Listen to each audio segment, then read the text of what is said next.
ആണുങ്ങളാണോ പെണ്ണുങ്ങളാണോ മികച്ച പാചകർ? ലോകമെമ്പാടും ചർച്ച ചെയ്യപ്പെടുന്ന ഒരു കാര്യമാണിത്. സത്യത്തിൽ പാചകത്തിന് ഒരു പ്രത്യേക ലിംഗഭേദമില്ല. വീട്ടിലെ കാര്യമെടുത്താൽ സ്ത്രീകൾക്കാണ് എപ്പോഴും മുൻഗണന. ശാസ്ത്രീയമായി പറഞ്ഞാൽ പുരുഷന്മാരെക്കാൾ കൂടുതൽ ടേസ്റ്റ് ബഡ്സ് സ്ത്രീകൾക്കുണ്ടാകാൻ സാധ്യതയുണ്ട്. അതുകൊണ്ട് തന്നെ ഉപ്പും പുളിയും എരിവുമൊക്കെ കൃത്യമായി തിരിച്ചറിയാൻ അവർക്ക് വേഗത്തിൽ കഴിയും. ഇതിനെയാണ് നമ്മൾ അമ്മയുടെ കൈപുണ്യം എന്ന് വിളിക്കുന്നത്.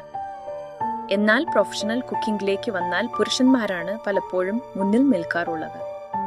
പാചകത്തെ ഒരു സാങ്കേതിക കലയായി കാണാൻ അവർക്ക് താല്പര്യമുണ്ട്. എങ്കിലും പാചകം ആരു ചെയ്താലും അതിൽ കുറച്ച് സ്നേഹവും കൂടി ചേർത്താലേ അത് പൂർണ്ണമാകൂ. സ്നേഹത്തോടെ വിളമ്പുന്ന ഭക്ഷണമാണ് ഏറ്റവും രുചിയുള്ളത്.